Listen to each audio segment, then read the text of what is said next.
peut dire que finalement, avec cette cohérence de ces petits bouts de laine assemblés, c'est-à-dire tous ces témoignages mis bout à bout, on peut dire qu'on peut arriver à... Mis bout à bout, mais surtout comparés entre eux, Voilà. recoupés, mais recoupés dans un esprit scientifique. C'est-à-dire qu'il faut évidemment le vrai scientifique. Ce n'est pas quelqu'un qui va vous dire « je vais vous prouver cela ». Le vrai scientifique ne veut rien prouver.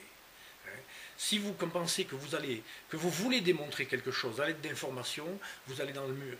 C'est pas comme ça. Le scientifique réunit des matières premières, fait voir des cohérences entre elles, et la vérité, il a réussi lorsque la vérité apparaît toute seule à l'issue de son travail, comme résultat et non pas comme a priori.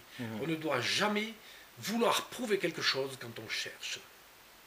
Alors c'est vrai que pour revenir sur les paroles du président Lemonnier, où il parlait de subjectivité, où le témoin pouvait peut-être se rappeler de quelque chose. Donc c'est pour ça qu'il disait il faut faire attention avec les témoignages. Le président Lemonnier est en train de nous expliquer que si une femme est agressée avec un couteau et se fait violer dans un parking et qu'elle a bien vu le visage de son agresseur, elle subit un traumatisme tel qu'il ne faut pas tenir compte de la description qu'elle va nous en donner. Il est bien gentil, le président Lemonnier, mais moi, je me demande dans ces conditions pourquoi nos polices font des appels à témoins pour fabriquer des portraits robots. Peut-on fabriquer des portraits robots à partir de gens qui n'ont rien vu et qui n'ont rien subi? C'est plutôt, il me semble, les gens qui ont subi et qui ont été dedans. Et heureusement, d'ailleurs, le président Lemonnier commet une erreur de fond, en plus de celle que je signale. C'est qu'il ne sait pas, il a étudié que dans la psychologie de Bazar, je vous prie de m'excuser, pour lui. Mais enfin, vu la manière dont il me traite, je ne vois pas pourquoi je prendrais des gants. Je dis que raconter cela sur les témoignages, c'est de la psychologie de Bazar, car on sait bien, dans la psychologie sérieuse, celle des neurologues, celle des vrais savants, on sait très bien que c'est le contraire.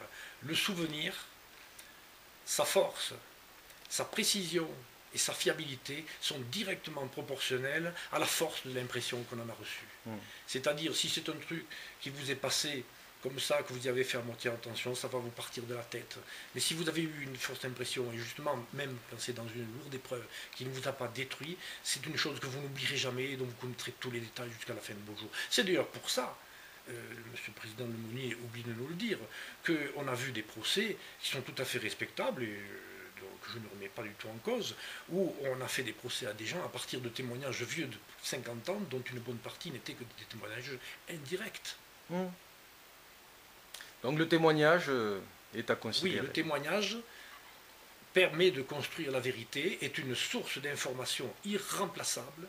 Et pour conclure, je vous dirais qu'il vaut mieux un ouvrier honnête, non diplômé, honnête et ayant du bon sens, qui a vu quelque chose, qu'un grand savant ou un grand magistrat qui n'a rien vu et qui déduit. Le témoignage, c'est une information qui est précieuse parce qu'elle constitue la transmission d'une connaissance directe. Tout à fait. Et la connaissance directe, surtout au moment de la recherche, au moment où l'on couche, où la vérité s'est déjà livrée, quand vous écrivez, quand vous rédigez le théorème, c'est que vous la connaissez déjà, la vérité, pas. Mais au moment où vous construisez les choses, la connaissance directe est quelque chose d'irremplaçable. Ce qui veut dire que quand plusieurs témoins amènent la même information sans se connaître, sans être au même endroit, on peut dire qu'on n'est plus du tout dans le rêve et la subjectivité. Voilà, mais pour les brins de laine, c'est la cohérence d'ensemble. Quand vous avez un témoin qui vous dit « j'ai vu ça à tel endroit » et qui vous le dessine, vous prenez acte et vous le mettez en réserve. Vous respectez le témoin et vous gardez ça. Vous ne vous permettez aucun jugement a priori sur la subjectivité du témoin. Ce serait irrespectueux. On doit respecter tous les êtres humains et celui qui vient. Vous savez, le président Lemonnier oublie quelque chose. Il faut beaucoup de courage pour témoigner dans un procès. Et moi, lorsque je suis allé recueillir des témoignages, je peux vous garantir que quand je demandais à ces gens, vous savez, il faudra me faire une attestation écrite qui ira au tribunal. Eh bien, il faut sauter un pas qui n'est pas facile, surtout pour des gens simples qui ont des métiers modestes et qui croient en la justice.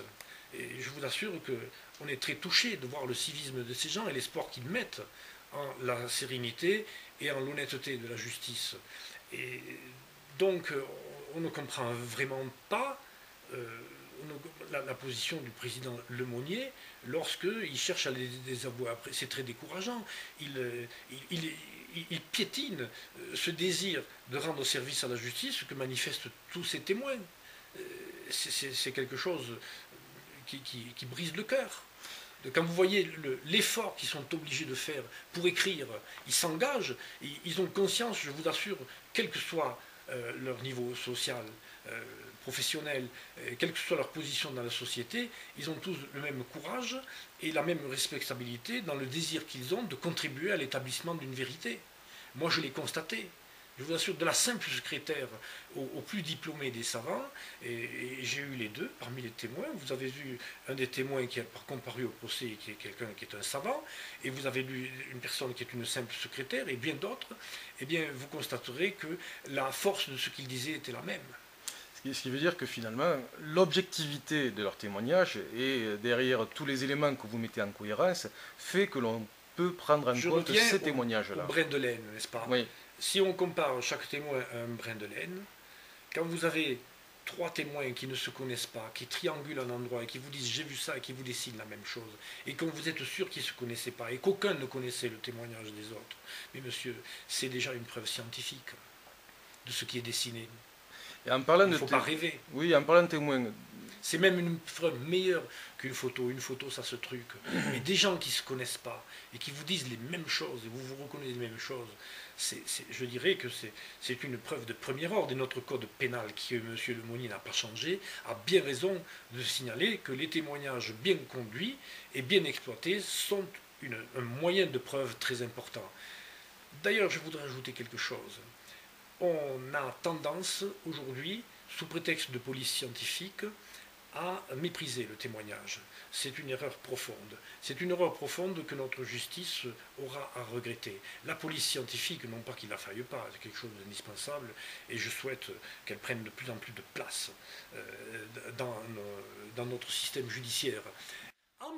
Jusqu'en 1960, c'était pas comme ça. Le témoignage, nous n'avions pas la police scientifique qu'on a maintenant, et donc le témoignage était beaucoup plus au centre de nos affaires. Et c'est vrai qu'il ne réussissait pas à tous les coups, mais quand même, il était considéré avec sérieux. Et nous avions des magistrats dont la fonction était uniquement d'instruire les témoignages à charge et à décharge. L'attestation judiciaire écrite n'existait pas en tant que telle comme elle a existé à partir de 1960, année où l'on a supprimé ces magistrats-là. C'est-à-dire c'était des juges comme les autres, mais qui avaient, de même qu'il y a un juge des tutelles, eh bien, il y avait des juges pour les témoignages. C'est-à-dire que tout témoin important dans une affaire, ou même dans une affaire médiocre, et qui avait à se déclarer, était convoqué par ce juge. Et ce juge commençait par le prévenir des sanctions qu'encourent les faux témoins. Il avertissait de la sonalité de la démarche qu'il faisait. Et ensuite, il lui disait, écoutez, c'est bien, je prends acte de ce que vous m'avez dit, je prends note, maintenant je vais vérifier. Et il travaillait derrière, il étudiait lui-même la vraisemblance du témoignage, il faisait un travail d'investigation pour tester la vraisemblance et la fiabilité du témoignage. Et il ne produisait que des témoignages dont il s'était convaincu lui-même, par l'issue d'un travail sérieux, de la fiabilité du témoin. Voilà.